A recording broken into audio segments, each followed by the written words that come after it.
We guard presents अब उत्तर चाहिए, को powered by Sensodyne and Vimal. बोलो जुबा केसरी। Sharda University, the world comes together at Sharda. Admissions now open.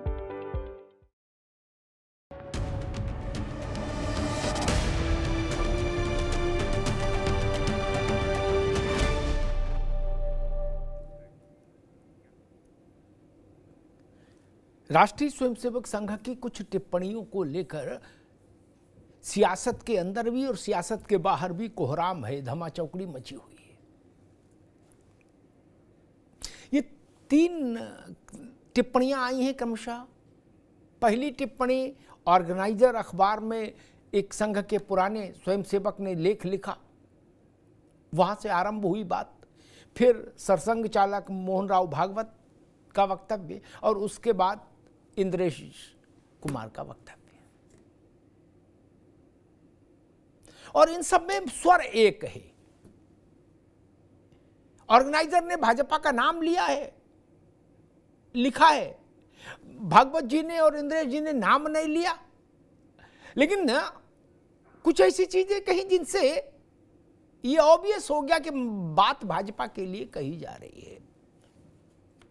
जैसे इंद्रेश कुमार ने कहा कि उन्हें अहंकार हो गया था, इसलिए भगवान राम ने उनको 240 पर रोक दिया, सबसे बड़ी पार्टी बनाया लेकिन बहुमत नहीं दिया, तो ऑब्वियस हो गया। लेकिन खैर, शाम होते होते इस बात की इत्तला दी गई संघ के द्वारा कि इंद्रेश का बयान संघ का बयान नहीं है और भागवत जी ने जो कुछ कहा उसका सरकार से और भाजपा से लेना देना नहीं। और सूचना ये आई कि हम 31 जुलाई से 2 अगस्त तक केरल में बैठेंगे भाजपा और संघ के सारे बड़े लोग, और वहां चिंतन मंथन करेंगे, मनन करेंगे, और उसके बाद फिर लाइन लेंथ तय होगी। लेकिन सामान्य रूप से लोक जीवन में हम लोग देखते हैं, परिवार में सुझाव, आलोचना और समीक्षा जो कुछ करनी होती है वो बंद दरवाजे में की जाती है, किवाड़ बंद करके, कि छत पर खड़े होकर की जाती है। किसी आपने देखा कि परिवार में कोई माइक लगा के सुझाव दे? नहीं ना। आलोचना करे? नहीं ना। फिर संघ परिवार में कुछ तो हुआ कि बात माइक तक आई, लिखने पढ़ने अखबार तक आई। माइक तक क्यों आई? क्या आपस में मिलना असंभव है? नहीं। संवाद का एक पूरा मैकेनिज्म बना है संघ और उसके आनुषंगिक संगठनों के साथ, उसी में एक भाजपा भी है। फिर ठीक चुनाव के बाद ही ये सब तत्व ज्ञान क्यों, और वो तत्व ज्ञान भी माइक पर क्यों? जिन निष्कर्षों पर अभी संघ के कुछ नेता सार्वजनिक तौर पर पहुंचते दिखाई दे रहे हैं, या जो बातें हैं ऑर्गेनाइजर में लिखी रतन शारदा ने, क्या उन बातों का इल्हाम और उन बातों का एहसास संघ को लोकसभा चुनाव से पहले नहीं था? और अगर पहले था तो पहले क्यों नहीं बोला? क्या ये लोकसभा चुनाव के जो परिणाम आए हैं, जिनमें भाजपा को अपनी उम्मीद के मुताबिक प्रदर्शन भाजपा नहीं कर पाई, क्या उसके बाद का परिदृश्य है जो ये बातें माइक पर कही जा रही हैं, मंच से कही जा रही हैं, अखबार में कही जा रही हैं? कहीं कुछ तो खटक रहा है और कहीं कुछ खदबदा भी रहा है, ये जान लीजिए। और इन्हीं सब के बीच में सरसंघ चालक गोरखपुर में है, संघ के एक अभ्यास मार्ग प्रशिक्षण शिविर में भाग लेने गए हैं, और संकेत हैं कि कल उत्तर प्रदेश के मुख्यमंत्री योगी आदित्यनाथ सरसंघ चालक से मुलाकात करेंगे, भेंट वार्ता करेंगे। ये भेंट भी महत्वपूर्ण होगी। भागवत जी गोरखपुर में हैं तो स्वाभाविक है योगी जी को मिलना स्वाभाविक भी है। लेकिन ये मुलाकात जिस समय हो रही है वो समय 2 कारणों से महत्वपूर्ण है। एक, देश भर में सबसे ज्यादा भाजपा को धक्का लगा है उत्तर प्रदेश में। इस नाते ये मुलाकात संघ प्रमुख और योगी आदित्यनाथ की और भी महत्वपूर्ण हो जाती है। स्वाभाविक है, जब बैठक होगी तो ये विषय आएगा कि ऐसा क्या हो गया कि ये स्थिति आ गई, क्या से क्या हो गए देखते देखते। और दूसरा, ऑर्गेनाइजर भागवत जी का भाषण और उसके बाद इंद्रेश कुमार का भाषण, इन सब के बाद जो परिस्थिति बनी है उसके बीच में दो बड़े नेता मिलेंगे आपस में, भागवत जी और योगी जी।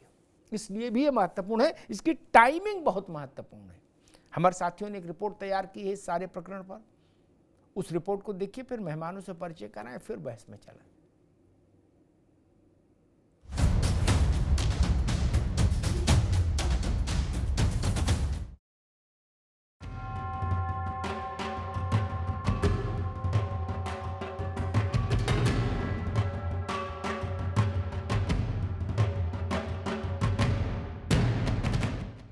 लोकसभा चुनाव के परिणाम के बाद अचानक संघ परिवार के आंगन से उठी आवाजों ने जहां बीजेपी में घमासान मचा दिया है, तो वहीं सियासी हलकों को भी हलकान कर दिया है। क्योंकि हर किसी की जुबान पर एक ही सवाल है कि ऐसा तो नहीं था बीजेपी और संघ का संबंध। दरअसल 2024 के रिजल्ट के बाद सबसे पहले संघ से जुड़े ऑर्गेनाइजर में एक आर्टिकल में लिखा गया है कि 400 पार का नारा देने वाली बीजेपी महज 240 सीटों पर लड़खड़ा गई। इसका कारण है भाजपा नेताओं का अति आत्मविश्वास। और इसके बाद संघ प्रमुख मोहन भागवत ने भी अहंकार को लेकर इशारों में निशाना साधते हुए कहा कि एक सच्चे सेवक में अहंकार नहीं होना चाहिए। जो सेवा करता है, जो वास्तविक सेवक है, जिसको वास्तविक सेवक कहा जा सकता है, उसको कोई मर्यादा रहती है, वो मर्यादा से चलता है। काम करते सब लोग हैं, लेकिन कार्य करते समय मर्यादा का पालन करते हुए उसको करना। वो कार्य करते समय दूसरों को धक्का नहीं लगना चाहिए, ये मर्यादा भी उसमें निहित है। तो ऐसी मर्यादा रख के हम लोग काम करते हैं। काम करने वाला उस मर्यादा का ध्यान रखता है। वो मर्यादा ही अपना धर्म है, वो मर्यादा ही अपनी संस्कृति है। उस मर्यादा का पालन करके जो चलता है वो कर्म करता है, लेकिन कर्मों में लिप्त नहीं होता। उसमें अहंकार नहीं आता कि मैंने किया, और वही सेवक कहलाने का अधिकारी रहता है। संघ प्रमुख मोहन भागवत ने अहंकार और मर्यादा को लेकर मणिपुर तक तमाम मुद्दों पर साफ और सख्त शब्दों में अपना संदेश दे दिया। इधर भागवत के बयान पर मचा घमासान थमा भी नहीं था कि संघ के बड़े नेता राष्ट्रीय मुस्लिम मंच वाले इंद्रेश कुमार ने कह दिया कि जिन्हें अहंकार आ गया था उनको प्रभु ने 241 पर रोक दिया। जिन्होंने राम का विरोध किया था वो भी अटक गए। कुल मिलाकर इंद्रेश कुमार ने अहंकार और अयोध्या सब को लेकर बीजेपी पर निशाना साध दिया।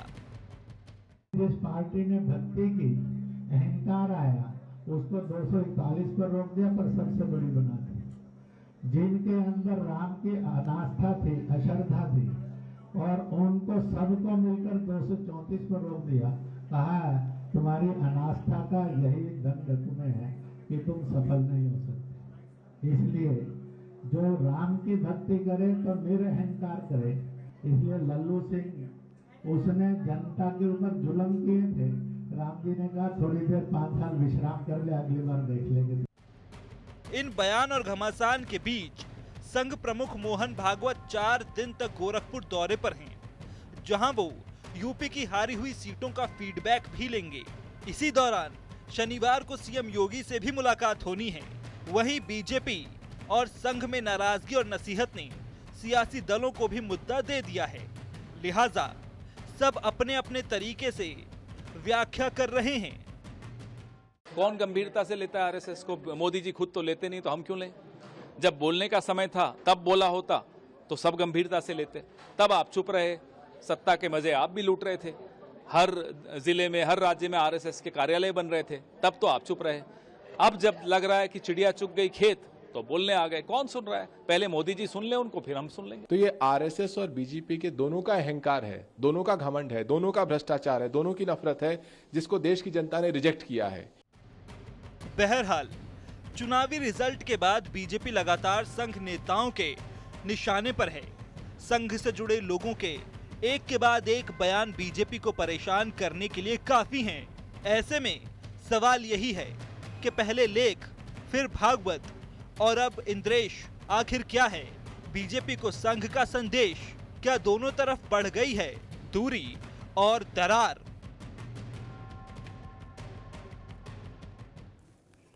परिवार है तो मंच और माइक से बात क्यों?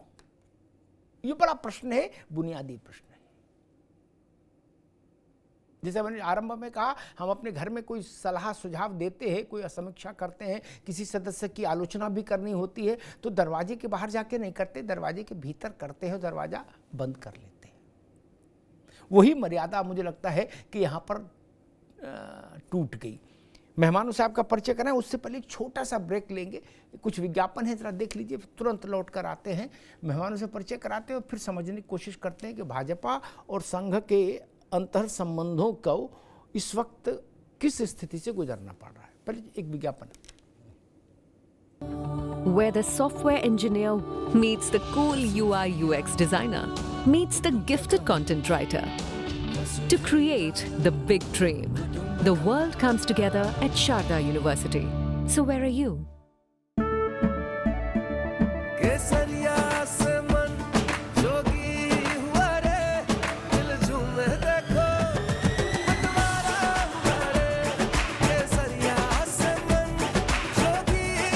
हर पल मनाओ केसरी त्योहार। विमल, बोलो जुबान केसरी।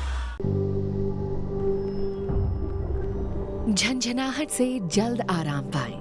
सेंसोडाइन रैपिड रिलीफ के साथ।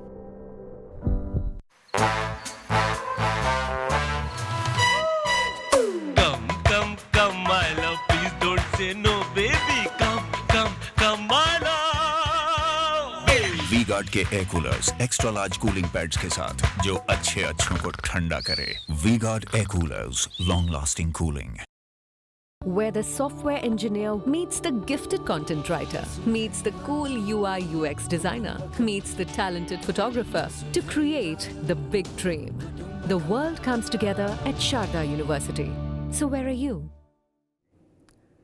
मेहमान साहब का परिचय करा दें। अशोक सिन्हा साहब हमारे साथ हैं, राष्ट्रीय स्वयंसेवक संघ के समर्थक हैं और संघ के अच्छे जानकार हैं। रत्नाकर सिंह हैं, भारतीय जनता पार्टी के नेता, रत्नाकर जी का स्वागत है। मोहम्मद आजम खान साहब हैं, समाजवादी पार्टी के प्रवक्ता, आजम खान साहब का स्वागत है। विकास श्रीवास्तव जी हैं, कांग्रेस के प्रवक्ता, विकास श्रीवास्तव जी का बहुत स्वागत। सिन्हा साहब, चुनाव परिणाम के बाद ये मसला क्या खड़ा हो गया? अखबार में, माइक पर, मंच पर नहीं, कुछ कहना सुनना भी था एक दूसरे से, तो ज्यादा बेहतर रास्ता ये नहीं होता कि दरवाजा बंद करके बातचीत हो जाती? नहीं। और जब बात माइक से होगी तो स्वाभाविक है फिर सब रुचि लेंगे और लेना भी चाहिए। बाकी लोग भी राजनीति कर रहे हैं, उन्होंने संन्यास तो लेने ही लिया। सिन्हा साहब, जहां तक मैं समझता हूं कि मोहन भागवत जी ने जो कुछ भी कहा वो अपने वार्षिक कार्यकर्ता विकास वर्ग के समापन समारोह में बोल रहे थे, और उस बोलने में जो एक परंपरा है कि राष्ट्र नीति, राजनीति और कार्यकर्ताओं को पथ प्रदर्शन देने का कार्य जो होना था वही हुआ। उसमें जो कुछ भी कहा गया वो मर्यादा के अनुसार ही कहा गया। जहां तक घसीटने का प्रश्न है राष्ट्रीय स्वयंसेवक संघ को, तो बिला वजह ही राजनीति में घसीटा जा रहा है। एक रूटीन वर्क था और उसमें जो कुछ भी कहा गया वो मार्गदर्शन और पाथेय था कार्यकर्ताओं को। किस बात की आपत्ति है? समझदारी इस बात में थी कि उन विषयों को हटा के भी और मार्गदर्शन हो सकता था। मार्गदर्शन तो अनंत है, सारा दर्शन चुनाव के बाद ही नहीं देना चाहिए ना। तत्काल जब मामला गर्म हो तो ज्यादा दर्शन ठीक नहीं, तब थोड़ा दूसरे किस्म का दर्शन दे देते। 6 महीने बाद ये दर्शन। खैर, मैं दूसरी बात पे आ रहा हूं सिन्हा साहब। इंद्रेश जी ने तो बिल्कुल खुला कह दिया, उनने तो चलो उनको लपेटा लपाटी भी रही। इंद्रेश जी में तो सीधा है कि जिनको अहंकार आ गया उनको 241 पर रोक दिया भगवान ने। अब ये तो मार्गदर्शन नहीं है, देखिए इंद्रेश जी ये तो दिग्दर्शन है। राष्ट्रीय मुस्लिम मंच का कार्य देखते हैं जी, और उनका काम राजनीति में वोट बटोरना तो है नहीं। उनका काम ये था कि वो जो भारतीय मुसलमान है, जो राष्ट्रीय मुसलमान है, जी, उनके बीच में संगठन खड़ा करें, जी, उनको एकता का भाव जगाए। तो उन्होंने जो कुछ भी कहा, ये मार्गदर्शन का प्रश्न ही नहीं उठता इसमें। मोहन भागवत जी के नहीं सिन्हा जी, तो अब उनका क्या होगा इंद्रेश कुमार का? नहीं, इंद्रेश कुमार जी अपना कार्य कर रहे हैं। अच्छा, मतलब ये फुलझड़ी थी, जला दिया, बाकी अपना काम करते रहेंगे, कोई समस्या नहीं। राजनीति में फुलझड़ी हो सकती है, परंतु आप सोचिए कि ये जो कार्यकर्ता अभ्यास वर्ग था, ये 6 महीने पहले तय था।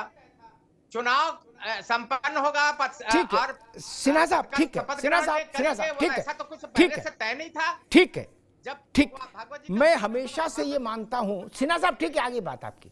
मैं हमेशा से मानता हूं कि हालांकि राजनीति में और अर्ध राजनीतिक संस्थाओं में कभी ऐसा साहस आया नहीं, 35 साल से तो मैं देख रहा हूं, और ना आ सकता है। लेकिन मैं मानता हूं कि जो कहिए फिर वो ताल ठोक कर कहिए और उस पर टिकिए, अन्यथा कहिए मत। बाद में लीपा पोती करनी पड़े, घोर माठा करना पड़े तो मत कहिए। डॉक्टर ने बताया बोले, मत बोलिए। अभ्यास वर्ग 6 साल पहले तय हो गया, उससे क्या फर्क पड़ता है सना साहब? बोले तो हम उस दिन, तो उस दिन की परिस्थितियां सामने होंगी हमारे। मैं उनके बहुत विश्लेषण में नहीं जाना चाहता, लेकिन चीजें तो हैं। रतन शारदा ने जो लिखा, रतन शारदा कम्युनिस्ट पार्टी के तो है नहीं, संघ के पुराने स्वयंसेवक हैं, पुराने विचारक हैं, और ऑर्गेनाइजर में लिखा, न भारत टाइम्स में भी नहीं लिखा, और उनने भी सारी बातें लिख दी। वो तो मार्गदर्शन नहीं कर रहे थे। इसलिए मैंने कहा कि चीजों को बिल्कुल वो मत करिए कि नहीं कुछ नहीं है, नहीं, उससे समस्या और बढ़ती है। स्वीकार करिए और लड़िए कि हाँ इसलिए ऐसा कहा। खैर, विकास श्रीवास्तव जी, मैंने देखा कि मोदी जी की सरकार बन जाने से और सुविधापूर्वक मंत्रिमंडल बन जाने से, और मंत्रिमंडल को लेकर विपक्ष की जो इच्छाएं थी, आकांक्षाएं थी कि कुछ लट्ठम लट्ठा होगा, नायडू दबाव डालेंगे, नीतीश दबाव डालेंगे, दिस होगा दैट होगा, वो कुछ नहीं हुआ। लगभग यथावत वैसे ही रहा मंत्रिमंडल। सुरक्षा समिति को देख लीजिए, बाकी चीज़ों को देख लीजिए, तो एक नैराश्य का भाव आना स्वाभाविक है। लेकिन मुझे लग रहा है कि ये जो 3 चीजें घटना घट गई, इनसे विपक्ष को कुछ ऊर्जा मिली। उसको लगा चलो उधर जो कुछ हुआ, अब ये कुछ मजेदार एपिसोड आया है, अब इसमें हम भी कुछ देखें कि क्या चल रहा है, कैसे हो रहा है। विकास जी, देखिए, विषय परक राजनीति से संघ ने अपने आप को हमेशा से दूर रखा। जो पिछला 10 वर्ष बीता, उसमें संघ की प्रासंगिकता पूरी तरह समाप्त हो चुकी। मणिपुर में बेटी के साथ, सैनिक की पत्नी के साथ जिस तरीके से दुर्व्यवहार हो रहा है, पूरा मणिपुर जल रहा है, उसमें चुनाव से पहले संघ का कोई बयान नहीं। चुनाव से पहले धर्म जाति नफरत के नाम पर, धर्म के नाम पर जो इश्यूज उठाए गए, जिसको लेकर प्रधानमंत्री की जो भाषा थी, जो असंवैधानिक भाषा थी, उस पर संघ की कोई टिप्पणी नहीं आई। संघ ने भ्रष्टाचार के किसी भी मुद्दे पर नहीं बोला। करोड़ों रुपए इलेक्टोरल बॉन्ड में सुप्रीम कोर्ट ने इंटरवीन किया और करोड़ों रुपया का चंदा, बीफ कंपनी से चंदा और पाकिस्तानी कंपनियों से चंदा लिया गया। पुलवामा के शहीदों की अभी तक जांच नहीं पूरी हो पाई, उस पर कोई संघ का बयान नहीं आया। आज जब संघ भारतीय जनता पार्टी की अल्पमत की सरकार को देख रहा है, तो उसको आज ईमानदारी, शुचिता का पाठ पढ़ाने का समय आ गया। गैर वाजिब गैर समय पर जो बयान है, इससे कांग्रेस पार्टी और देश बिल्कुल इत्तेफाक नहीं रखता है। ये संघ की कोरी राजनीति है, अपनी छवि को बचाने का एक षड्यंत्रकारी बयान है। और इसको कांग्रेस पार्टी और देश बिल्कुल गंभीरता से नहीं लेता। ठीक ठीक ठीक। मुश्किल यही है कि हम लोग ऐसी ऐसी आत्ममुग्धता में रहते हैं। अभी विकास जी कह रहे थे कि अल्पमत की सरकार। बाबू 303 तो दस्तखत गए हैं, जमा हुए हैं। अल्पमत की कैसे? कांग्रेस ने 84 के बाद 1984 के बाद से 2024 तक, नोट करिए 40 साल के वक्त में एक भी बार 272 का आंकड़ा नहीं छुआ। एक भी बार ना, चिमटे से भी नहीं छुआ। और वो 15 साल शासन कर गए। वो प्रचंड बहुमत की सरकारें थी।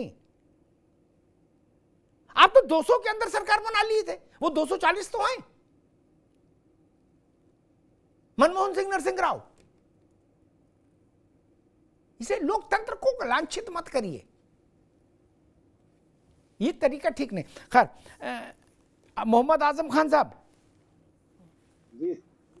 राष्ट्रीय स्वयंसेवक संघ कह रहा है कि भाई ये तो हम अपने स्वयंसेवकों को मार्गदर्शन दे रहे थे, आप लोग इसमें ज्यादा दर्शन क्यों कर रहे हैं? अमिताभ जी, चुनाव के दरमियान जब समाजवादी पार्टी, कांग्रेस और पूरा विपक्ष, इंडिया ब्लॉक ये कह रहा था कि मणिपुर जल रहा है और मणिपुर पे सरकार को ध्यान देना चाहिए, आखिर वही बात आरएसएस चीफ ने कही कि मणिपुर साल भर से अशांत है और उस पे सरकार को ध्यान देना चाहिए था। तो ये एक कटु सत्य है सर, जिसपे उन्होंने ध्यान नहीं दिया। उसी तरह से हम लोग चुनाव के दरमियान ये भी कह रहे थे कि ये सरकार अहंकारी हो गई है, किसी की सुनती नहीं है और विपक्ष को दुश्मन मानती है, जैसे विदेशी हो विपक्ष। विपक्ष यहीं का है, यहीं का रचा बसा विपक्ष है और वो लोकतंत्र की रक्षा के लिए अपनी लड़ाई लड़ रहा था और अपने लोगों के बीच में ही लड़ रहा था। हम अगर एक स्वस्थ लोकतंत्र चाहिए तो एक मजबूत विपक्ष की जरूरत है। आखिर 2019 और 2024 की जो सरकार थी, आज 2024 में जो सरकार बनती है वो कहीं ना कहीं विपक्ष के दबाव में है, या संसदीय कार्यप्रणाली जो है वो एक अच्छे तरह से चलेगी क्योंकि विपक्ष की बातें सुनी जाएगी। ऐसा तो है नहीं कि विपक्ष कोई ऐसी बात करता है जो देश हित में नहीं है, विपक्ष भी वही बातें करता है जो देश हित में है। अगर विपक्ष कह रहा है कि नीट का पेपर लीक हो गया, नीट के 24 लाख बच्चे ये कह रहे हैं कि पेपर दोबारा कराया जाए और विपक्ष की भी यही मांग होती है कि पेपर दोबारा कराया जाए, तो इसमें कोई गलत मांग नहीं है। लेकिन क्योंकि सरकार जब अहंकार में डूबी रहती है, आत्मविश्वास में रहती है, तो वो ये सब मांगे नहीं मानती है। हम लोगों की कोशिश होगी कि जो आने वाला समय है सरकार अपने उस अहंकार और आत्मविश्वास से बाहर निकले। ठीक है आजम भाई, रुकना होगा। मैं रत्नाकर सिंह के पास चलूं। देखिए, अशोक सिन्हा जी पुराने विचारक हैं, लेकिन इस सत्य को तो स्वीकार करना होगा कि जो अहंकार शब्द है ना, इन्वर्टेड कॉमा में, इसका कोई पर्यायवाची भी कर लेते तो इतना इको नहीं होता इस्तेमाल। मेरी बात मान लीजिए अशोक जी, क्या ये अहंकार शब्द कहां से आया? और आज पूरा विपक्ष उसी शब्द को दोहरा रहा है। समझदारी होती, मान लो बात कहनी है तो सूरज को सूरज न कहो, भास्कर कह दो, जान तो बचाओ। अब तो फिर भाई ठीक है। खैर, आजम भाई रुकना होगा। और अगर ये भी मान ले कि संबोधन मार्गदर्शन था, रत्नाकर भाई आ रहे हैं आप पास, सरसंघ चालक अशोक जी रुक जाइए। अगर ये मान ले कि मार्गदर्शन था, तो मार्गदर्शन में मणिपुर का जो प्रसंग आया और उन्होंने कहा कि मणिपुर जल रहा है, उसकी सुध कौन लेगा, किसकी जिम्मेदारी है? तो या तो हम ये माने कि उन्होंने स्वयंसेवकों से कहा कि मणिपुर मार्च करो, वहां जाओ, काम करो।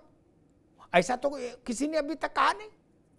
फिर खैर, रत्नाकर जी, मेरा मूल विषय ये कि जब हम घर में कोई बात कहते हैं, सलाह देते हैं, सुझाव देते हैं, समीक्षा करते हैं, आलोचना करते हैं तो दरवाजा बंद कर लेते हैं। लोक जीवन की रीति और नीति यही है। आपने कभी सुना कि किसी ने अपने घर में कोई मैटर डिस्कस करना हो तो उसके लिए मंच और माइक और फिर उसके बाद चर्चा शुरू करे?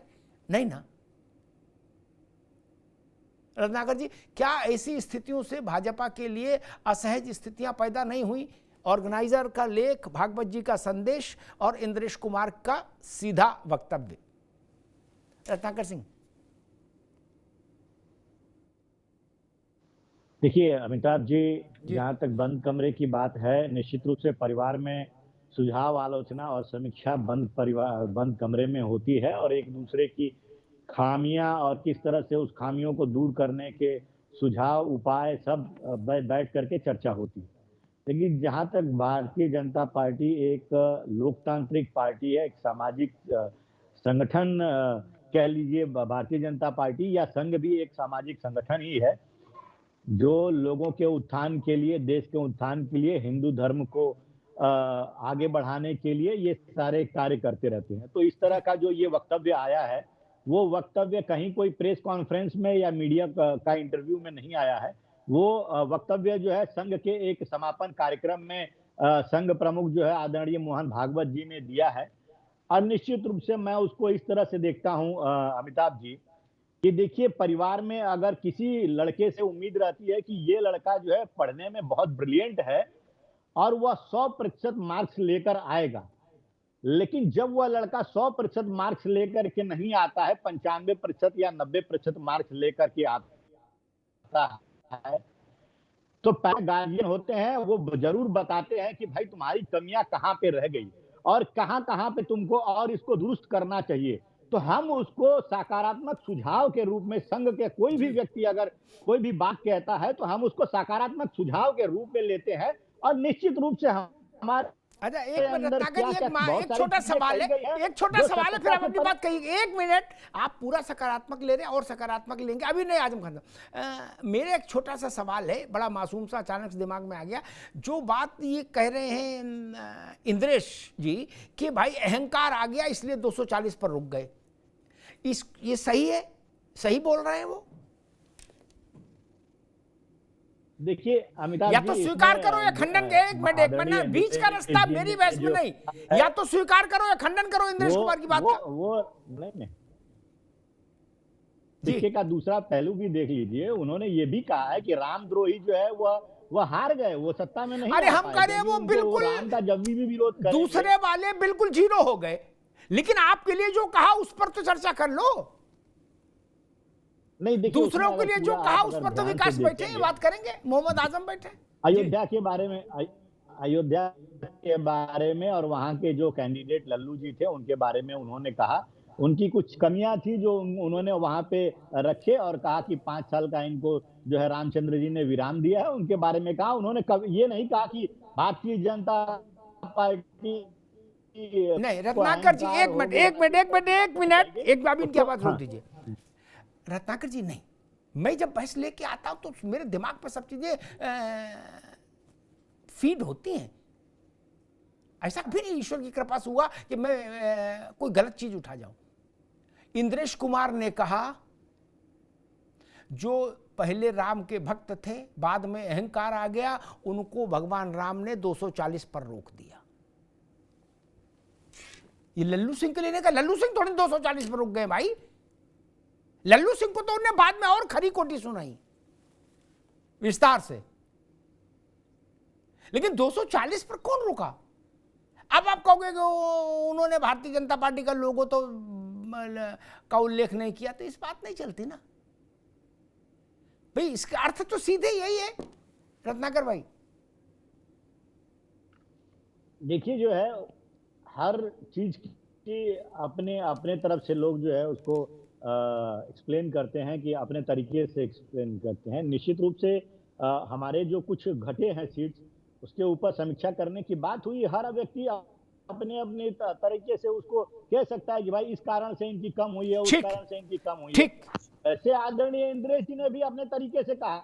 अब हमको ये देखना है, हमको जो अभी आपने खुद ही अपने चैनल पर भी चला रहे थे कि सरसंघ चालक जो है वो 5 दिन के गोरखपुर दौरे पे है और योगी जी से बैठ करके वो मशवरा करेंगे कि आखिर में पूर्वांचल की सीटें हारने का कारण क्या है, तो हर व्यक्ति अपने हिसाब से उस कारण को एनालाइज करता है। लेकिन सिर्फ वही एक कारण को अगर कह देना कि इसी वजह से ही 240 या 41 हम आए हैं, तो ये गलत है। निश्चित रूप से हम कम आए हैं, उसकी हम समीक्षा करेंगे। और ठीक है, बिल्कुल करेंगे समीक्षा, बिल्कुल बिल्कुल हमारे ठीक है, ठीक है, लोग हैं। ठीक है रत्नाकर, अभी रुकना होगा। मेरा सिर्फ कहना यह है कि हम समीक्षा करेंगे और गंभीर समीक्षा करेंगे, और समीक्षा शुरू कर दी। भूपेंद्र चौधरी आज कह रहे थे हम टास्क फोर्स बनाएंगे और हर लोकसभा के क्षेत्र में 2-2 लोग टास्क फोर्स के जाएंगे और पूरी जांच पड़ताल।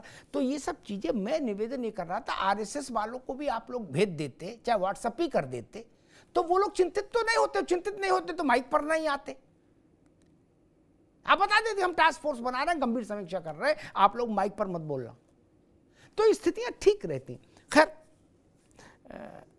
चिंता साझी हो सकती है, लेकिन चिंता का प्रकटीकरण कई बार संकट में डाल देता है चीजों को। अशोक जी,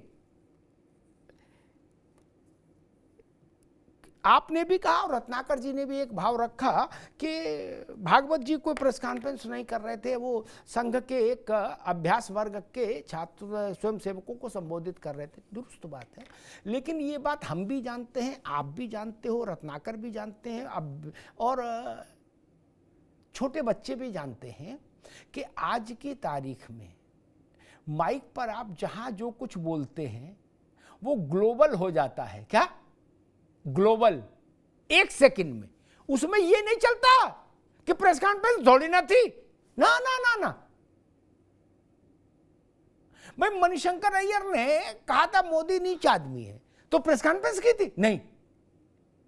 कांग्रेस के गले में मरा सांप लटक गया, आज तक लटका है नहीं। सिन्हा जी, कांग्रेस ही कह के कैसे बच सकती कि मणिशंकर ने प्रेस कॉन्फ्रेंस तो की नहीं, न प्रेस रिलीज जारी की? नहीं। अब तो संचार का युग है, आपके होंठ हिले और आपका उच्चारण वैश्विक हो गया। मैं समझना सिन्हा साहब ये चाह रहा हूं कि मणिपुर पर जो कुछ सरसंघ चालक ने कहा, वो अभ्यास वर्ग वालों के लिए कोई मार्गदर्शन का विषय नहीं था, क्योंकि अभ्यास वर्ग में जो है वो तो मणिपुर जाएंगे नहीं गणवेश धारण करके। और उन्होंने कहा मणिपुर की जिम्मेदारी किसकी है?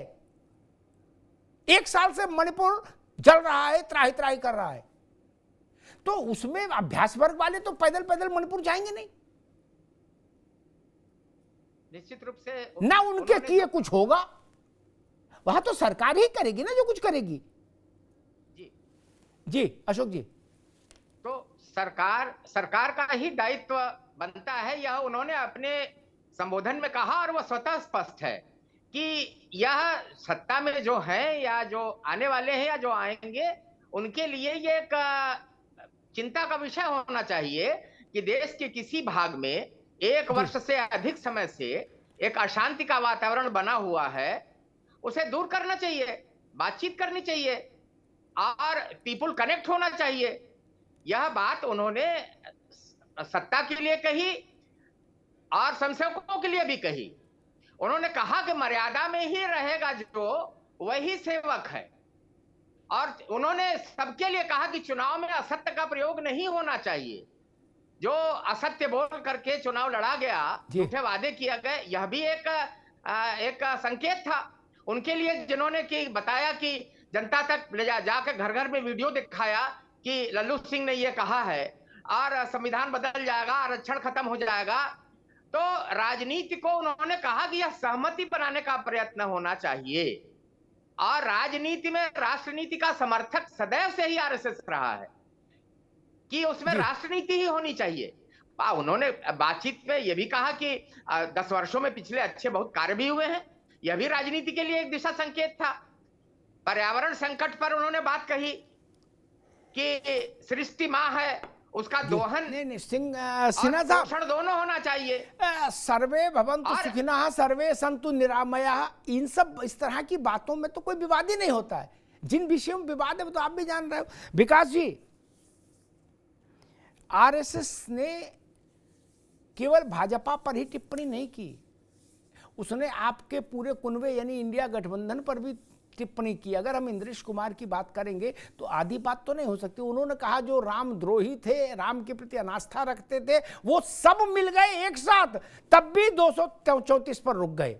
भगवान ने कहा कि नहीं, तुम्हारा दंड यही है। देखिए, बाधी जल गई, ऐठन नहीं गई। धर्म जाति नफरत का जो एजेंडा है आरएसएस का, वो आरएसएस कभी नहीं छोड़ सकता है। और आज वो यही अहंकार भारतीय जनता पार्टी को भी था, यही आरएसएस को भी है। भारतीय जनता और आरएसएस अपने आप को अलग नहीं कर सकती है।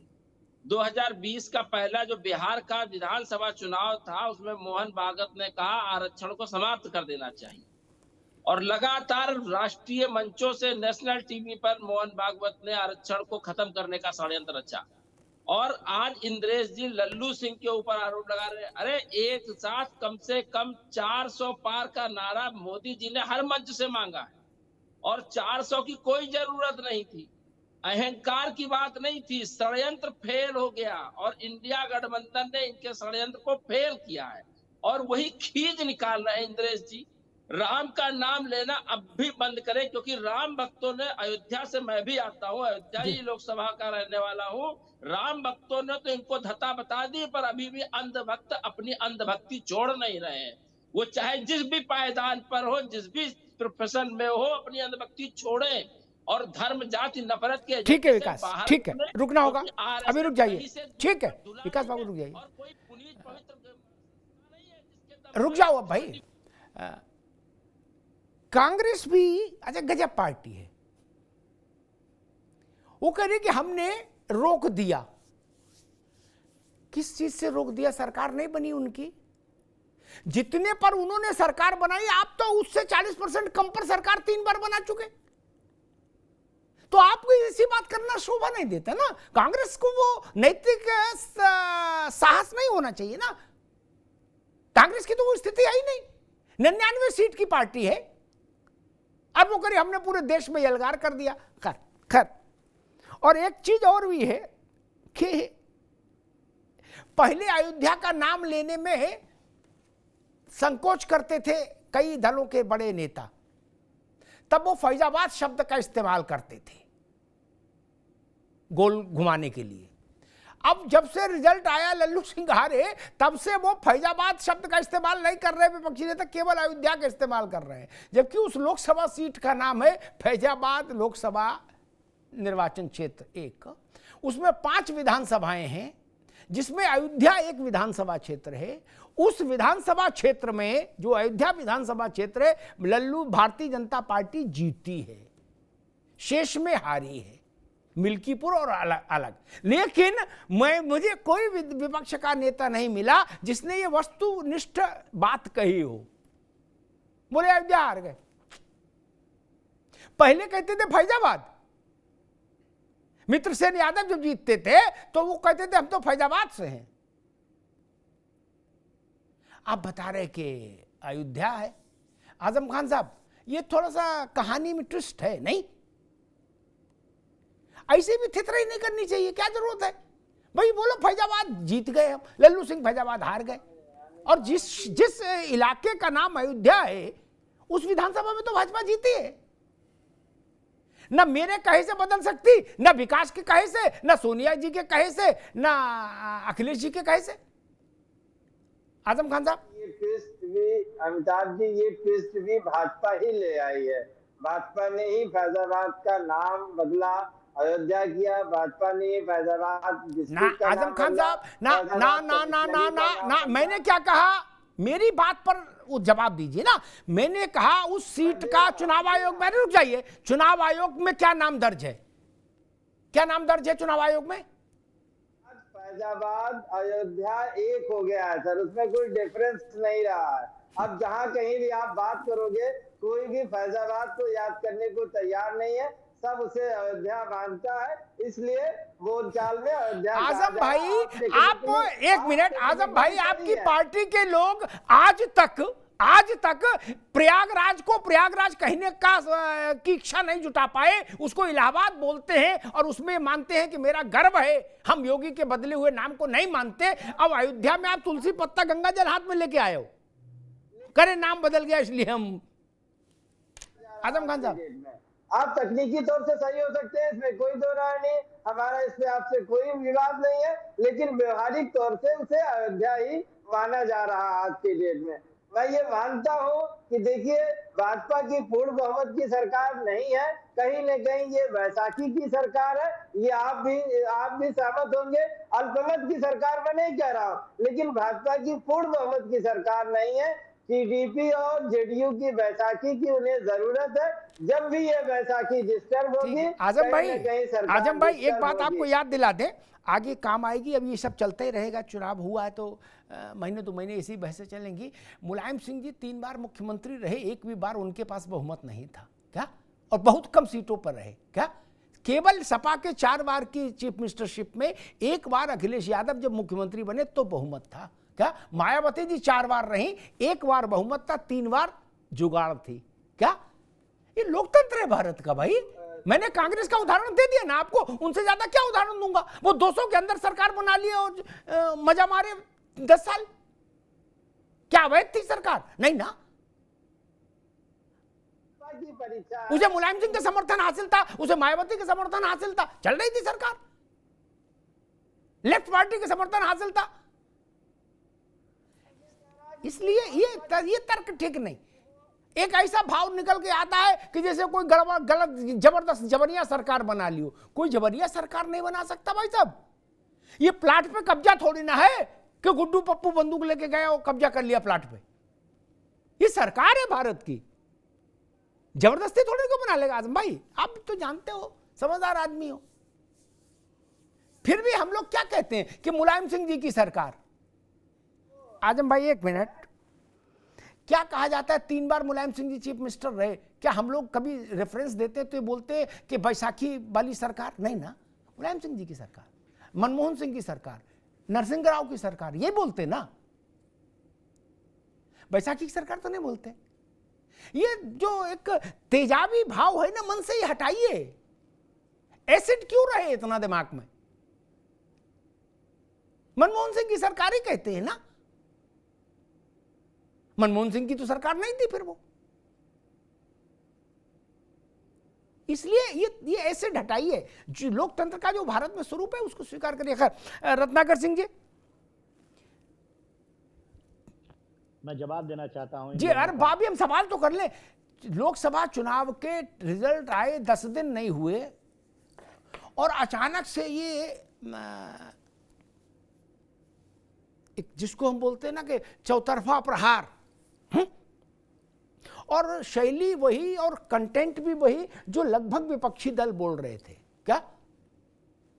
इसलिए इसका सरलीकरण कोई करे भी तो कहां तक करेगा? नहीं।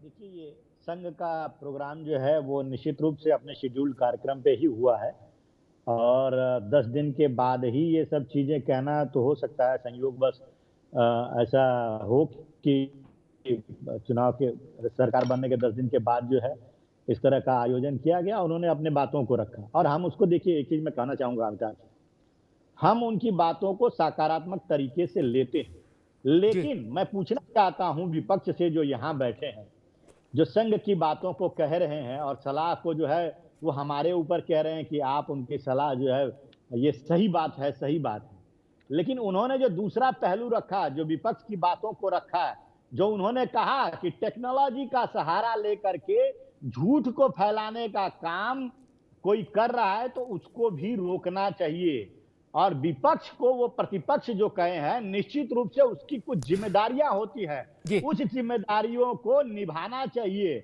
न कि झूठ फैलाना चाहिए, ये भी तो कहा। और इन्होंने जो उत्तर प्रदेश में हमारी सीटें जो कम हुई वो झूठ फैलाकर, अब पूछ लीजिए इनसे कि संविधान खतरे में है कि नहीं, अभी खतरे में है, ये संविधान की रक्षा कर पाए कि नहीं कर पाए, अभी जरा इनसे पूछ लीजिए। ये तो कह रहे थे कि हमने रोक दिया।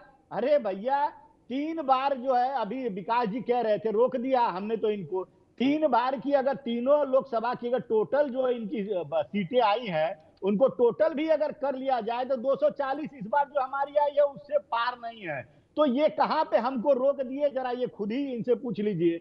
और ये कह रहे थे, ये अपने को भाई अयोध्या से हैं, मैं बिल्कुल इनको सम्मान है इनका, लेकिन जरा इनके अपने नेता से भी ये कभी पूछे कि भाई हम अयोध्या से हैं और हम चाहते हैं कि हमारे नेता भी कभी अयोध्या आए। कभी गांधी परिवार के राहुल गांधी, सोनिया गांधी, प्रियंका गांधी कभी अयोध्या आए, कभी रामलला के दर्शन किए। प्राण प्रतिष्ठा का जब कार्यक्रम हुआ तभी भी उसको राजनीतिक कार्यक्रम बना करके और बहानेबाजी कर गए ये लोग।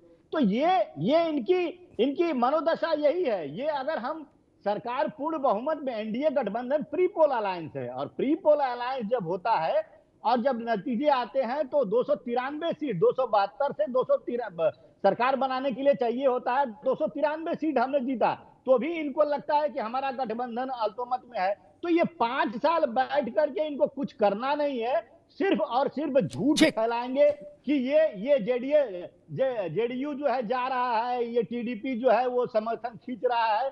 इस तरह से ये बैठ करके 5 साल तक झूठ फैलाएंगे। अब मैं आपको एक चीज और बता दूं, अभी ये सरकार बनने से पहले कैसा झूठ फैला रहे थे कि मोदी सरकार कमजोर हो जाएगी, 5-5 मंत्री पद उनको देना पड़ेगा, उनको तो गृह मंत्रालय देना पड़ेगा, उनको तो स्पीकर का पद देना पड़ेगा।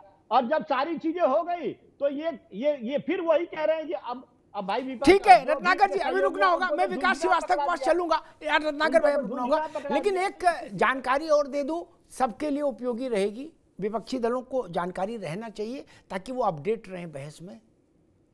जनता दल यूनाइटेड ने आज कहा, मैं अपनी स्मरण शक्ति से उसको उद्धृत करता हूं, कि हम और टीडीपी स्पीकर के मसले पर एक राय हैं। हम एनडीए में हैं, भारतीय जनता पार्टी जिसको भी नॉमिनेट करेगी स्पीकर के पद के लिए, हम दोनों दल उसके साथ हैं।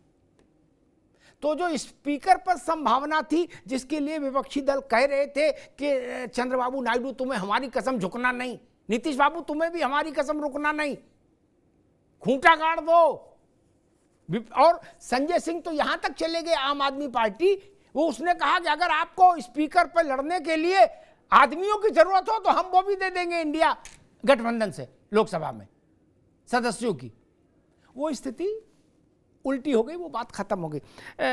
विकास श्रीवास्तव, जिस बात की ओर अशोक सिन्हा जी कह रहे हैं और रत्नाकर जी कह रहे हैं, और ठीक बात है, ये भागवत जी ने इस बात पर काफी विस्तार से अपने भाषण में इस बात का उल्लेख किया था कि झूठ और छद्म प्रचार के जरिए चुनाव नहीं जीता जाना चाहिए।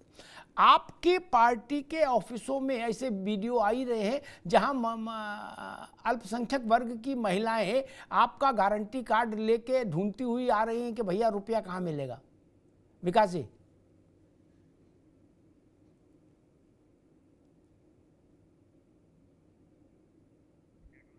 अच्छा आजम खान साहब, यही सवाल आपसे, अब आप और कांग्रेस में कोई अंतर तो है नहीं, एक ही माया है। जी, सबसे पहले सर जो रत्नेश जी कह रहे थे, यकीनन कहीं न कहीं भारत की जनता ने संविधान की रक्षा और लोकतंत्र की रक्षा करने में कामयाब रही। विपक्ष आज एक सशक्त विपक्ष है, वो किसी भी बिल पे, किसी भी संसद में, किसी भी मुद्दे पे अपनी आवाज रखने के लिए सक्षम है। इसमें अब दो मत नहीं है। हमने सरकार नहीं बना पाए, लेकिन हम एक मजबूत विपक्ष है, इससे कोई भी असहमत नहीं होगा। रहा सवाल दूसरा, जो ये वीडियोज आ रहे हैं, ये सब भाजपा के एजेंट लोग हैं। भाजपा खुद बरका पहना के भेज रही है कि जाओ पैसे ले लो, क्योंकि भाजपा जानती है, कोई भी आम नागरिक, जागरूक नागरिक ये जानता है सर कि जब सरकार बनेगी तभी चुनावी वादे पूरे किए जाएंगे। चुनावी वादे कभी भी ऐसा नहीं होता है कि कोई उसके मायने चला जाए जिसकी सरकार न बने। ये हम लोगों का मानना है कि सिर्फ बदनाम करने के लिए विपक्ष को भाजपा बुर्का पहना के अपने एजेंटों को भेजती है कि जाके हल्ला मचाओ, दंगा मचाओ, और बाद में टीवी पे चलेगा तो हम लोग उंगली उठा सकेंगे। इसमें किसी भी तरह की कोई हकीकत नहीं है। अच्छा, लेकिन नहीं, मान लो ये भाजपा ही करते तो फिर वो तो गारंटी कार्ड भी ला रहे हैं ना, दस्तखत किया हुआ। तो गारंटी कार्ड कौन सा सब तिजोरी में रखा हुआ? गारंटी कार्ड तो बटा है ना, गारंटी कार्ड तो बांटे गए हैं। ठीक, उसमें बार कोडिंग भी है। ठीक है आजम भाई, एक मिनट में कह रहा हूं। और गारंटी कार्ड ये कहकर बांटे गए हैं कि सरकार आएगी तो ये गारंटियां आपको दी जाएंगी। जी। ये कह के बिल्कुल नहीं बांटे गए हैं कि सरकार आए ना आए आपको ये गारंटियां दी जाएंगी। ठीक जी, है बताएं अब आप। अजब भाई, ठीक बात है। मैं तो देखा नहीं गारंटी कार्ड अपने हाथ से, तो विजुअल में ही देखा है, लेकिन उसमें शायद वार कोडिंग भी है, इसलिए बड़ा प्रामाणिक लगता है। आदमी को और जज्बा हो जाता है, वो कहता गुरु अब तो बिल्कुल मिलेगा, है इसमें बार कोडिंग भी है, बिल्कुल कुछ विदेशी मामला भी है इसमें, अब मिलेगा खटाखट खटाखट खटाखट। विकास श्रीवास्तव जी, सरसंघ चालक ने इस बात पर भी विस्तार से चर्चा की, आपका उस वक्त संपर्क नहीं हो पा रहा, तो मैंने वही सवाल फिर आजम भाई से लिया था कि चुनाव में झूठा लालच देकर चुनाव जीतने की कोशिश नहीं करनी चाहिए, छद्म प्रचार और तकनीक का सहारा लेके ऐसा प्रचार नहीं होना चाहिए जो सत्यता के विपरीत हो। विकास जी, मैं आपका सवाल समझ नहीं पाया, एक बार फिर से रिपीट कर दीजिए क्योंकि यहाँ थोड़ा डिस्टर्ब हो गया था। अच्छा, मैं ये कह रहा हूँ सरसंघ चालक ने, अशोक सिन्हा जी और रत्नाकर सिंह ने इस बात को उठाया कि सरसंघ चालक ने ये भी बोला कि छद्म प्रचार, दुष्प्रचार और भ्रम फैलाकर चुनाव जीतने की कोशिश नहीं होनी चाहिए। वो कह रहे हैं कि कांग्रेस ने और इंडिया गठबंधन ने अपने पूरे प्रचार में इसके सिवा कुछ किया ही नहीं। विकास जी, देखिए, प्रधानमंत्री और सांसदों ने 400 का नारा क्यों दिया था? भारतीय जनता पार्टी इसको स्पष्ट नहीं कर पाई। देश के अल्पसंख्यकों को, देश के दलितों को, अति पिछड़ों को, आदिवासियों को पूरी तरीके से यह स्पष्ट हो चुका है कि भारतीय जनता पार्टी इस संविधान को खत्म करना चाहती है। जब राहुल जी ने संविधान की बुक उठाई, सबसे ज्यादा विरोध अगर किसी ने किया तो प्रधानमंत्री ने किया। धर्म जाति नफरत की भाषा प्रधानमंत्री ने बोला। आरएसएस उस वक्त चुपचाप रहा। इस वक्त आरएसएस की नसीहत कोई भी मतलब नहीं रखती है, वो एक बेईमानी है कि आज वो अपनी क्रेडिबिलिटी को बचाने का षड्यंत्र कर रही है। भारतीय जनता पार्टी को इस देश की जनता ने नकार दिया। स्वयं बनारस में मोदी जी की नैतिक हार हुई है। जितने वोटों से वो जीते हैं, ये बुरी तरीके से उनकी पराजय है। राहुल गांधी को इस देश ने स्वीकार किया है। जहां जहां राहुल गांधी के खिलाफ षड्यंत्र किया था भारतीय जनता पार्टी और आरएसएस ने, आज वहां से राहुल गांधी को प्रचंड वोटों की ताकत मिली है। और इस ताकत के दम पर इंडिया और एनडीए और इंडिया गठबंधन की लड़ाई थी, जिसमें हमारे ही घटक दल थे। जो लोग, जैसे टीडीपी एनडीए का घटक दल नहीं था, उसने अपने आप को इनसे अलग कर लिया था, क्योंकि जो विशेष राज्य का दर्जा देने की मांग 10 साल में पूरी नहीं कर पाए। और चंद्रबाबू नायडू के पत्नियों, परिवार, बेटियों तक के बारे में प्रधानमंत्री ने जो भाषा बोली है, आप अपने लाइब्रेरी से निकाल के दिखाइए। अगर थोड़ी भी नैतिकता होगी तो टीडीपी को इनके साथ सरकार बना जरूर लिया है, पावर जरूर गेन कर लिया है, पर इनको सबक सिखाना चाहिए। रहा सवाल नीतीश कुमार जी का, नीतीश कुमार जी अति पिछड़ों की आवाज है।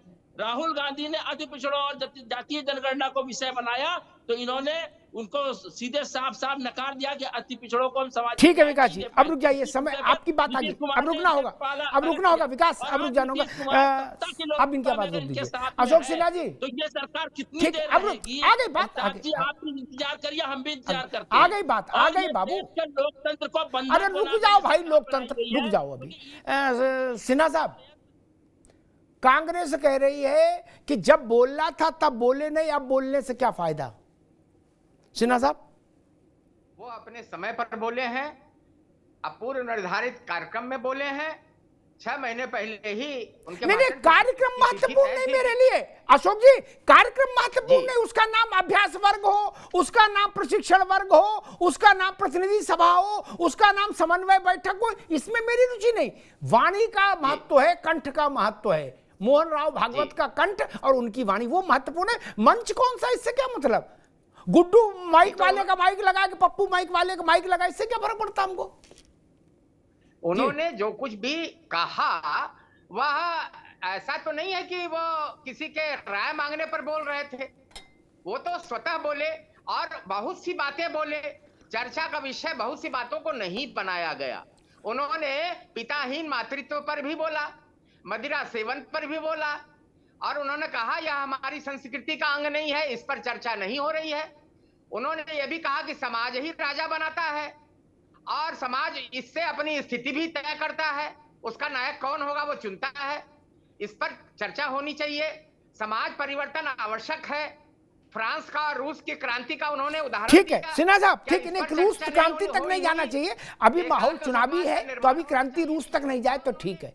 रूस दूर पड़ जाएगा, अभी यही इसे ही ठीक है, भारत में ठीक है। रूस तो दूर पड़ जाएगा, कहाँ क्रांति, फ्रांस और रूस अभी पास, जिस जगह पासपोर्ट की जरूरत हो वहां जाना नहीं। अभी तो लोकल में ही मजा है, चुनाव की अभी उतरा है, अभी हैंगओवर उतरा नहीं, अभी तो लट्ठम लट्ठा यही हो रही है। कौन फ्रांस जाएगा? सिन्हा साहब आप तो जानते पुराने आदमी। रत्नाकर जी,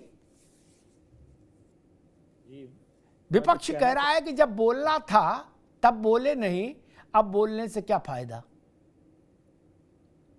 रत्नाकर जी, अच्छा आप तो लेकिन मन में सोच रहे हो कि गुरु बोले ही क्यों तब, और अब छोड़ो, बोले ही क्यों ऐसा, अब वो भी माइक पे। विपक्ष को हर चीज चुनावी फायदे के नजरिए से देखना है, और विपक्ष को हर चीज जो है वो उनके हिसाब से, अगर कोई बोले कहे तो उनको अच्छा लगेगा, और उनके हिसाब से कोई ना बोले ना कहे तो भाई क्यों बोला, अभी क्यों बोला, पहले क्यों नहीं बोला। तो इस तरह की बातें विपक्ष करेगा, तो उसकी तो आदत है। मैं कुछ बातों का जवाब देना चाहता हूं, 2-3 बिंदु जल्दी से, समय कम है जी, थोड़ा सा। अभी भाई साहब कह रहे थे कि हमने, खान साहब जो कह रहे थे कि हमने गलत जो है लोगों को भेजा, वहां पे अपने लोगों को भेजा ऑफिस में बुर्का पहना के, और जो है इस तरह का काम किया। मैं कहना चाहूंगा कि यही चुनाव के पहले फॉर्म भी भारतीय जनता पार्टी वालों के ने प्रिंट करा के आपके दफ्तर में पहुंचवाया था, कांग्रेस के दफ्तर में। न्याय योजना फॉर्म के सहित, और लोगों को कहा गया कि आप अकाउंट खुलवा लीजिए, और जैसे ही चुनाव बीतेगा, और राहुल गांधी खुद मंच से कह रहे कि जुलाई में आएगा, अगस्त में आएगा, सितंबर में आएगा, ये सारी जी ठीक है। कुछ तकनीकी समस्या है रत्नाकर जी, मेरे ख्याल से बात आई गई, 1 घंटे बहस हो गई। मैं कुछ चीजें पहले तो तथ्य दुरुस्त कर दूं। मेरी बात से टीवी पर नहीं, लेकिन पीछे सब सहमत होंगे, भारत का जो सामान्य जन है ना, हिंदू हो मुसलमान हो, उससे फर्क नहीं, वो बहुत तकनीकी चीजों में नहीं जाता। जो बात आजम खान ने कही वो तकनीकी ठीक रूप से ठीक है, क्योंकि सरकार आएगी तभी ना करेंगे। लेकिन जब बड़ा नेता मंच से बोलता है कि 1 जुलाई तारीख नोट करो, 1 जुलाई खड्डा खट 8,500, तो आदमी मान लेता है कि 1 जुलाई को आएगा, राहुल जी आए सरकार में नहीं आए, क्या मतलब उतनी डिटेलिंग में। इसलिए मसला होता। मैं एक बार समाजवादी पार्टी के चुनाव प्रचार में ऐसा एक दृश्य देख चुका हूं, अभी समय नहीं उसका उदाहरण देता। मुलायम सिंह जी के कंठ से जब ये बात आई कि जितने किसान हैं, आजम भाई आप सुन लो, याद रखना, मुलायम सिंह जी का जितने किसान हैं सब लिख ले, 1 लाख रुपया कर सबका माफ। क्या अब माफ होना नहीं था भगवान का नाम लेके? क्या उसकी नियमावली ऐसी बना दी कि हजारों किसान बैंक पहुंचा, बैंक वालों को पोस्टर लगाना पड़ा कि इससे कोई लेना देना नहीं। बोले लेना देना कैसे नहीं, नेताजी ने बोला था। ये भारत है मित्र। क्या आप इसमें ये कह के नहीं भाग सकते कि गरीब मुसलमान को, हिंदू को, महिला को कांग्रेस का घोषणा पत्र पढ़ना चाहिए था, अंग्रेजी वाला न्याय पत्र, क्या नाम था उसका, जो भी। अरे कौन पढ़ता, नेता तो पढ़ते नहीं घोषणा पत्र, जनता पढ़ेगी। खैर, मुझे लगता है कि इस बात पर विपक्ष ने कोई टिप्पणी नहीं की अब तक। उसने पूरे चुनाव में कहा कि अगर नरेंद्र मोदी आ गए, दोबारा प्रधानमंत्री बन गए तिवारा, तो लोकतंत्र खत्म हो जाएगा, संविधान खत्म हो जाएगा, लोकशाही खत्म हो जाएगी, कोई चुनाव नहीं होगा, चुंगी से लेके और लोकसभा तक का सब कुछ खत्म हो जाएगा। अब इस पर रोशनी तो डालो। नहीं, जयराम रमेश को, अखिलेश जी को कुछ तो रोशनी डालनी चाहिए। क्या अगला चुनाव नहीं होगा तो हरियाणा में तैयारी किसकी कर रहे हो जब चुनाव भी नहीं होना है? कांग्रेस के मित्रों से मैं कह रहा हूं, ठीक है, किस बात की तैयारी कर रहे हो है? और अखिलेश जी अब नहीं है समय है, अखिलेश जी 9 उपचुनाव की तैयारी कर रहे हैं कि नहीं कर रहे हैं? यूपी में बैठक बुलाई कि नहीं बुलाई? तो जब चुनाव ही नहीं होना, आपने कहा था, एक ही बात बताई थी पूरे भारत को कि अगर मोदी जी ने शपथ ले ली तो लोकतंत्र और जनतंत्र और गणतंत्र सब खत्म हो जाएगा, सारे तंत्र। क्या तो हम तो वही वाइट टार्च लेके देख रहे हैं कि कहीं खत्म हुआ कि नहीं हुआ। जैसे मुझे याद है जब अतीक का लड़का मारा गया था मुठभेड़ में, तो देश के कुछ बड़े नेताओं ने कहा था लोकतंत्र की हत्या हो गई, संविधान की हत्या हो गई। हमने अपने साथियों से कहा भाई जाओ जरा बिल्डिंग से बाहर निकल के देखो लोकतंत्र और संविधान की हत्या हो गई क्या? वो लोग लौट के आए, बोले ना भाई साहब लोकतंत्र भी जिंदा है, संविधान भी जिंदा है। ये तो अतीक के लड़के को पुलिस ने मारा है मुठभेड़ में। तो वैसी स्थिति है। खैर ठीक है। एक बिंदु और भी है कि राष्ट्रीय स्वयंसेवक संघ और भारतीय जनता पार्टी का नाभिनाल का रिश्ता है, नाभिनाल का। इसीलिए इसको कहते हैं, जो लोग इससे जुड़े हैं वो जानते हैं, इसको कहते हैं संघ परिवार। क्या? तो संघ परिवार जब परिवार है तो ऐसी स्थिति क्यों आई कि माइक का इस्तेमाल करना पड़े? परिवार में माइक नहीं चाहिए होता है। और एक दृष्टांत मुझे याद आता है, बड़ा रोचक है अशोक जी, आपके लिए भी, विकास बाबू आपके लिए भी। कांशीराम जी भारत के बड़े अद्भुत नेता थे। मैं उनकी साफ गोई का और आडंबर विहीन जीवन का मुरीद था। इतना साफ गोई वाला आदमी मैंने नहीं देखा। क्या? कोई लफड़े झपड़ा नहीं, सीधी बात, सुखी रहो। उन्होंने एक बड़े नेता को अपना political adviser to president appoint कर दिया, बीएसपी का। वो बड़े नेता थे, चरण सिंह के साथ रहे थे। तो वो दफ्तर पहुंच गए। सुनो रत्नाकर भाई, वो दफ्तर पहुंच गए और दफ्तर में उन्होंने कहा मेरे लिए केबिन बनाया और मेरा ऑफिस बनवाओ, ये करो वो करो। सब दफ्तर वालों ने उनको फोन लगाया, काशीराम जी को बोले साहब ये आए हैं, इनको आपने क्या बना दिया? ये करे सब पूरा तोड़फोड़ होगी और 10 एसी लगेंगे और सोफा वोफा मंगवाओ। काशीराम जी ने कहा इनको फोन दो। उनने कहा भाई आपको सलाहकार बनाया है? बोले हाँ। तो बोले आप अपने घर में चिंतन करो, जहां अपने काम से जहां जाते हो वहां चिंतन करते रहो, और जब चिंतन किसी नतीजे पे पहुंच जाए तो एक 15 पैसे पोस्ट कार्ड लिखो और हमको डाल दो। सलाह जितनी आपको समझ में आए। नहीं, वैसे मैं रत्नाकर जी से कहूंगा कि रत्नाकर जी सलाहें चिट्ठी में आ सकती हैं और आजकल तो व्हाट्सएप में आ जाती हैं। नहीं, उसके लिए आप मंच का इस्तेमाल करें और फिर कहे कि नहीं ये विषय ऐसा नहीं और वैसा है, तो ये किसी को पचता नहीं। और मेरे जैसा आदमी तो कतई भी पार्शियलिटी नहीं कर सकता। जब हम मणिशंकर अय्यर, कपिल सिब्बल, दिग्विजय सिंह, सलमान खुर्शीद, इनके वक्तव्यों पर हम आलोचना करते रहे और कहते रहे कि इन लोगों ने कांग्रेस को नुकसान पहुंचा दिया गंभीर रूप से, तो कांग्रेस मन में मानती है, लेकिन टीवी पे तो भाई अपना नेता है, थोड़ी बहुत उसकी बचाव करते ही हैं। मन में तो मानते हैं कि हाँ अग्निहोत्री जी बिल्कुल सही करे, इन नेताओं ने नरक कर दिया, बर्बाद कर दिया हमारी पार्टी। वैसे ही मैं कहूंगा राष्ट्रीय स्वयंसेवक संघ को जो कुछ कहना था, अब 31 जुलाई से 2 अगस्त मेरे ख्याल से केरल में बैठक है ना समन्वय संघ की। वहां राष्ट्रीय अध्यक्ष भी रहेगा भाजपा का, संगठन महामंत्री भी रहेंगे, नहीं संघ भी रहेगा। यह बात तब भी हो सकती थी।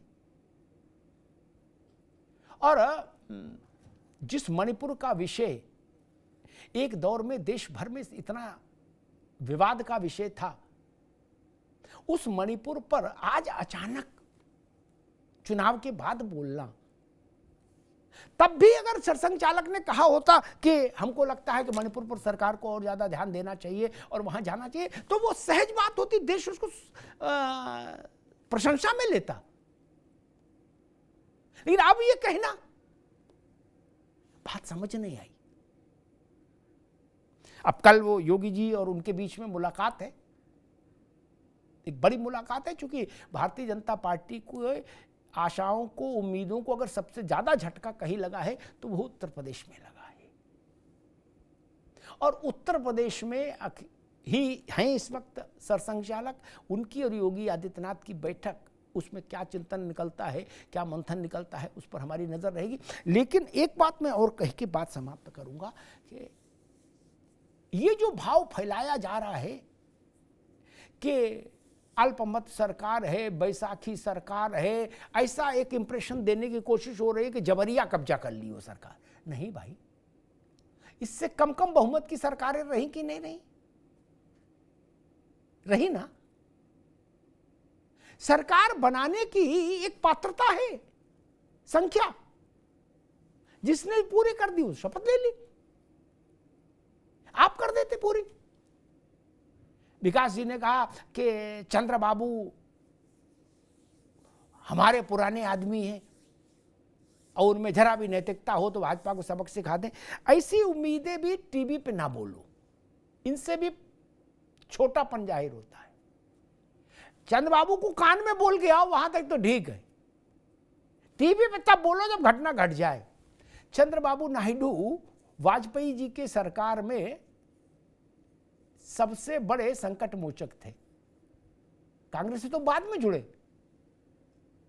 और चंद्रबाबू नायडू के ससुर तेलुगु देशम के जन्मदाता नंदमूरी तारक रामा राव की सरकार किसने बर्खास्त की थी? इंदिरा गांधी ने। तभी तो बवाल हुआ था और वहीं से तो टीडीपी और ज्यादा ताकतवर हो गई। कांग्रेस कह रहे हमारे उनके पुश्तों के रिश्ते हैं। नहीं जी, एनटीआर सारे विधायकों को लेकर राष्ट्रपति भवन आ गए थे, कांग्रेस से तो उनका कोई रिश्ता ही नहीं था। और नीतीश बाबू की भी चर्चा हुई, नीतीश बाबू पर भी उम्मीद आजम खान साहब और कांग्रेस टिकाए हैं। उनके एक नेता ने कहा कि कल तक जो लोग हमें इंडिया गठबंधन का संयोजक बनाने को तैयार नहीं थे, वो अब प्रधानमंत्री बनाने का प्रस्ताव लिए घूम रहे हैं। कहा केसी त्यागी, आजम खान साहब।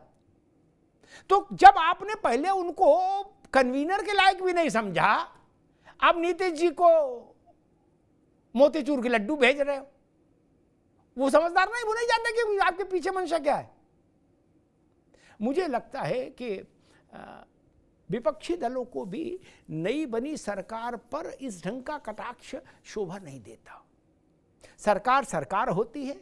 जब वाम दलों के सहयोग से सरकार पहली बार मनमोहन सिंह की बनी तब भी, और दूसरी बार जब मुलायम सिंह यादव और मायावती के सहयोग से सरकार चली तब भी, उसको मनमोहन सिंह की ही सरकार कहा जाता है और प्रधानमंत्री को उतना ही सम्मान दिया जाता है। आपने 200 सीट जीती, 300 जीती, 400 जीती, और ये कहना कोई अपराध नहीं कि हम 400 सीट चाहते हैं, जैसा विकास जी कह रहे थे। जो आदमी इम्तिहान में युद्ध में उतरता है वो चाहता है कि हम बड़े मार्जिन से जीते।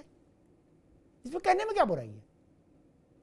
कोई ऐसा बच्चा है जो परीक्षा दे और ये कहे कि मैं 100 में 100 नहीं लाना चाहता, बोले 100 में 100 लाना चाहता है, इसका मतलब इसका इंटेंशन खराब है। ये तर्क ठीक नहीं। और आप तो कह रहे थे मोदी आ जाएंगे तो संविधान खत्म हो जाएगा। मोदी भी है, संविधान भी है, देश भी है। आगे आगे देखिए होता है क्या। एक छोटा सा ब्रेक विज्ञापन के लिए। Where the software engineer meets the cool UI UX designer, meets the gifted content writer to create the big dream. The world comes together at Sharda University. So where are you?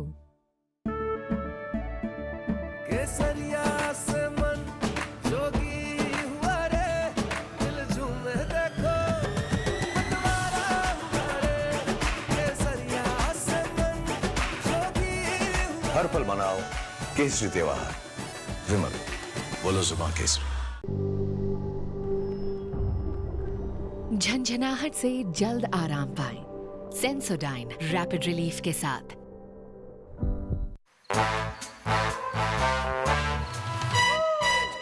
Come, come, come, my love, please don't say no, baby. Come, come, come, my love.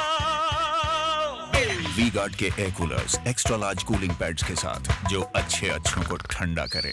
V-Guard air coolers, long lasting cooling. Where the software engineer meets the gifted content writer, meets the cool UI UX designer, meets the talented photographer to create the big dream. The world comes together at Sharda University. So where are you? मुझे लगता है कि संघ परिवार और Bharatiya Janata party यानी राष्ट्रीय स्वयंसेवक संघ और भाजपा, इनको आपस में जो भी कहना सुनना हो वो बिना माइक के कहीं सुने तो विवाद कम हो। आप माइक पर बोलेंगे तो उसके अर्थ निकाले ही जाएंगे। फिर ये तर्क नहीं चलता कि हम अपने एक कार्यक्रम, पूर्व निर्धारित कार्यक्रम में बोल रहे थे। मसला कार्यक्रम नहीं, मसला ये कि बोला क्या और जो बोला वो क्यों बोला। जब भारतीय जनता पार्टी और संघ दोनों के बीच में नाभिनाल का संबंध है, दोनों पृथक नहीं है। इसलिए अगर सरसंघ चालक के पद पर बैठा व्यक्ति कुछ कहता है तो स्वाभाविक है उसकी अनुगूंज दूर तक होगी, उसकी प्रतिध्वनि काफ़ी समय तक सुनाई देगी। अब ये भारतीय जनता पार्टी और संघ दोनों को तय करना है। शायद इसीलिए केरल में बैठक हो रही है 31 जुलाई से 2 अगस्त तक, समन्वय बैठक है वो। उसके बाद समन्वय शायद कुछ और बेहतर हो पाए, क्योंकि अगर इस ढंग की बात होगी, चाहे वो ऑर्गेनाइजर में हो, चाहे सरसंघ चालक के भाषण में हो, और चाहे इंद्रेश कुमार के, संघ ने कहा, संकेत दिया कि इंद्रेश कुमार का भाषण उनका निजी है, संघ से कोई लेना देना नहीं। लेकिन अगर ये है तो फिर इस बात को संघ को ऑफिशियली कह देना चाहिए था, सूत्रों के हवाले से क्यों? इस तरह की चीज़ों से विपक्ष को अवसर मिलता है और स्वाभाविक है ऐसी स्थिति विपक्ष में होती तो भारतीय जनता पार्टी भी उस अवसर का लाभ उठाती, विपक्ष भी उसी अवसर का लाभ उठा रहा। धन्यवाद। वी-गार्ड प्रेजेंट्स अब उत्तर चाहिए, को powered by Sensodyne and Vimal. बोलो जुबां केसरी। Sharda University, the world comes together at Sharda. Admissions now open.